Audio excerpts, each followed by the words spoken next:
Hey guys, welcome back to the layout. So I wanted to do an operating series on this layout and show how the switching layout actually works and kind of what I do. So what I first do with operating is I look at how the layout actually is going to work. What I mean by that is what industries I want and how the actual fundamentals of it switching and how car storage and interchange work. So as you guys can see, I have 2 propane tank cars, 3 box cars in the back. Those were dropped off by Norfolk Southern last night. This county-run railroad is actually going to be run by the Finger Lakes. So we're using lease power for the time being till we get some Finger Lakes power in the layout. So I have everything broken down here on a little switch list. It takes me about 10 minutes to fill out. It's just really the car reporting marks and where they're going to go. So as you guys can see, the cars that are inbound from NS are on the top there. And that's just their reporting marks, their status, if they're full or empty, and where they're going. The OVF is overflow or storage, as you can see on the right where the spot numbers are. And then on the bottom is where the yard is, and those are cars that are going for Bound Industries today, and then those are cars that are going back on the NS interchange tonight. So it takes me about 10 minutes to do it just to fill it out. It's not really that hard at all. I like doing it that way instead of using like a Excel or a randomizer. Just kind of makes it easy. So we'll go ahead and get the locomotive fired up and we'll kind of explain how it goes as I go along.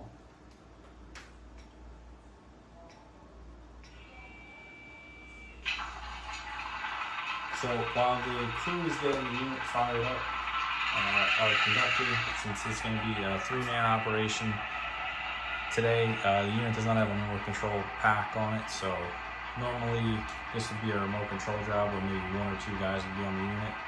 Finger Lakes is very known for that.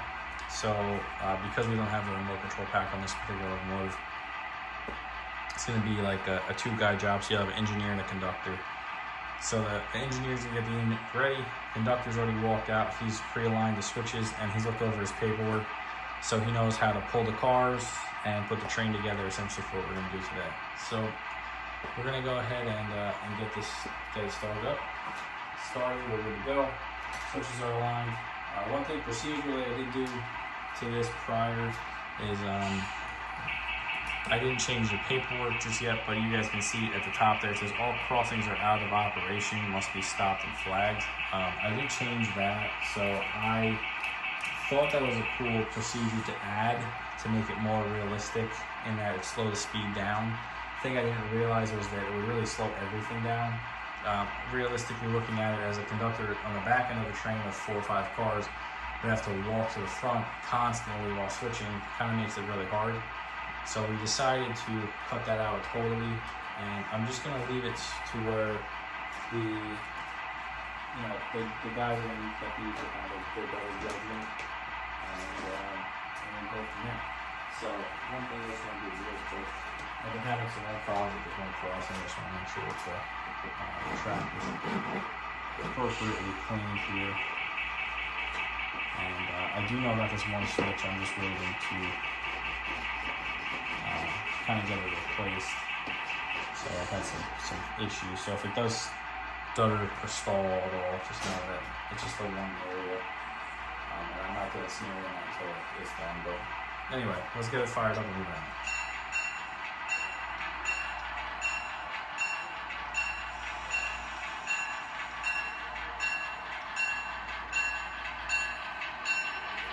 So as you can see, we're using a GATX unit. It's a lease GP38. No former history on the unit, just a generic GMTX G38. So we get some Finger Lakes power for the layout. So we're going to go up to our first switch here. We're going to stop just shy of the crossing so we don't have to blow for the crossing. And we're going to head down and grab our cars in the yard. One thing I would be using, I can't obviously because we're filming the video right now, is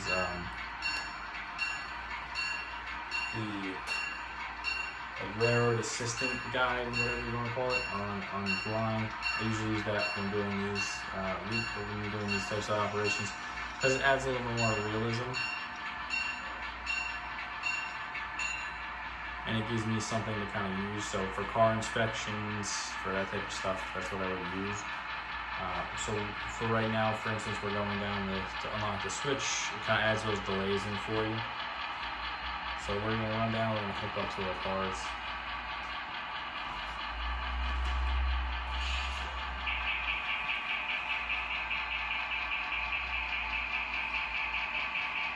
We're about 5 feet, and good. Now these cars have been sitting here for a little while, so we're going to put some air into them and do a brake test. So what you do is use the drive hold feature on ASU's lock sound. So we're going to go notch 1,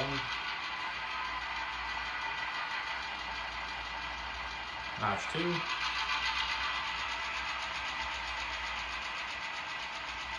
and notch 3. And all we're doing here is we're just building air pressure in the cars. So using the simulator on your phone, or the website simulator on your phone, you can actually do this in a time delay to actually make the operation more realistic, and it'll kind of let you build up to 90 psi. So it doesn't take too long in notch 3. The units kind of put the pressure up now, so we can go ahead and cut the throttle back down to idle. We get the okay from the conductor because he would do his visual walk and inspections of the car. We're checking for low hanging equipment, bad couplers, bad air connections, any of that type of stuff. So we've done the walk, we're good to go. We're gonna go ahead and put some throttle underneath it and get the unit cleared. And we'll hook up to the Procore car you see in the back.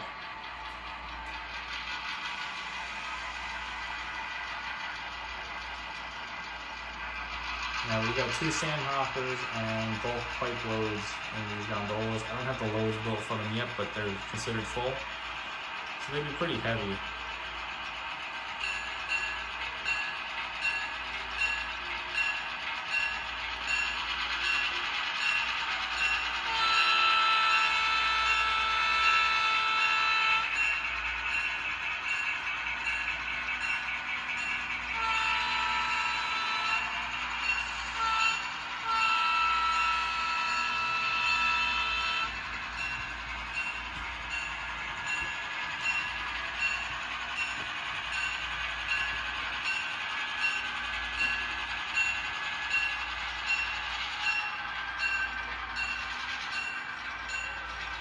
And once we usually crest the crossing, about a car length over, we can go back down to idle and the unit will just coast to a stop.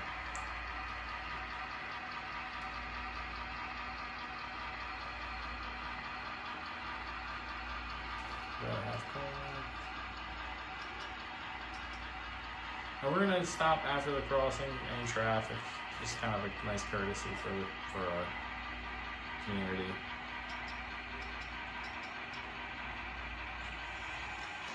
So we're going to throw the switch in.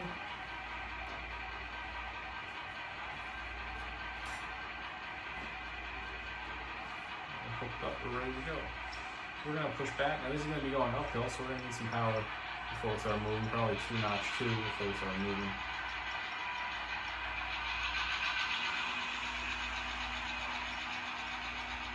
And the conductor would be in the middle of the road here, flagging the crossing, essentially. He would hop on the car now.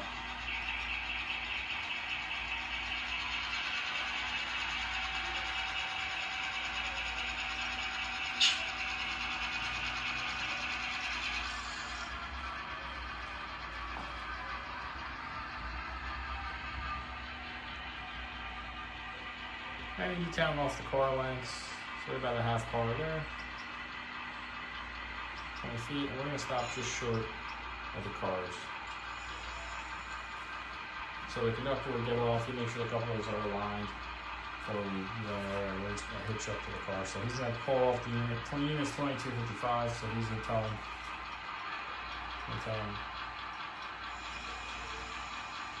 Time up. Good coupler.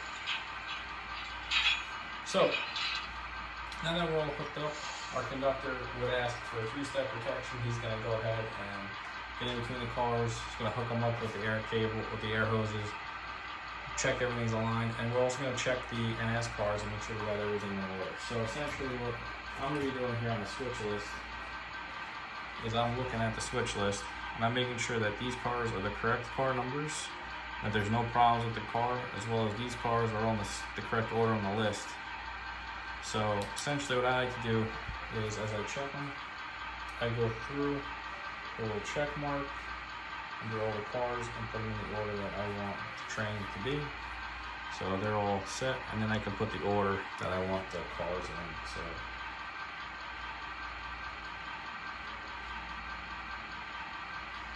and what I'd like to do with this is label my moves. So it's kind of like the real railroad. So this is my first move in the runaround is going to be these 4 cars, and my second move in the runaround is going to be these 2 cars. So because these are facing points and these are trailing point switches. So that's how a real conductor will kind of break that down. And then these cars right here, the 3 box cars we have, they're all going to be going to storage or the yard. So I'm going to put those 3 cars in the yard right now, and then we're going to get our 4 cars that are trained together to head south. So the propane cars will stay on that line. They're probably going to actually move into the yard just because it's going to make it easier and less moves. So now we're going to have a heavier train. We're going to have propane cars, paper. This is all full train. So I'm going to put you on a locomotive and you can figure this guy. Probably get up to notch 6 or 7 for pulling the whole distance here. So you got the order to go ahead from the conductor and take it ahead.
So we got about a car to go.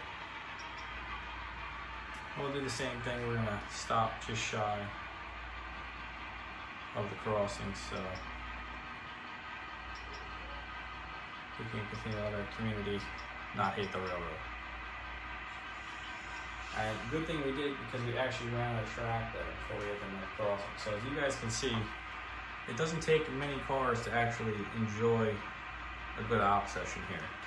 So we got 3 box cars, 2 tank cars, 2 sand hoppers, 2 gondolas, and we are actually at the crossing over here.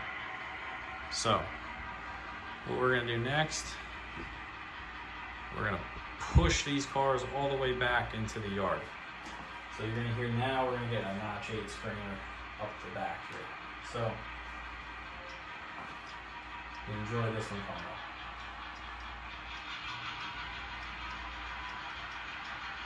Remember, our conductor will be in the middle of the road here, so he'd be flagging the crossing for us. You don't really need to blow the horn or ring the bell. He'd hop on the car right out there, and we're just going to get the push to keep going.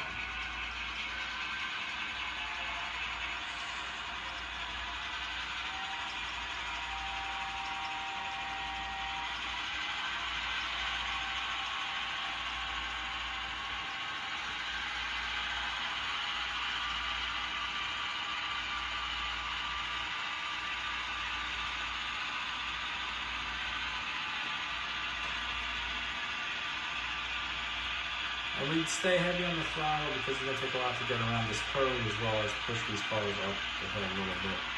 So it's kind of a downgrade, but just the weight alone is going to have some big resistance on the cars.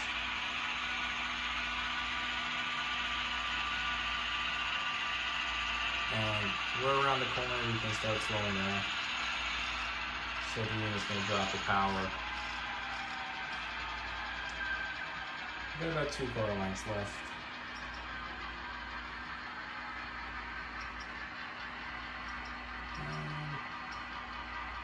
Good right there. So our conductor would probably tie 2 car handbrakes down, and then he'd do a quick walk up to the propane cars, because we're going to cut the propane cars off. But we're going to leave them in the yard. They're going to go for the target plant, but I'm going to leave it there. It's been about 15 minutes right now, guys. Just the recording and talking and everything. It's going to go a lot slower because I'm recording and talking. So I'm going to cut it here, and we're going to come back for part 2.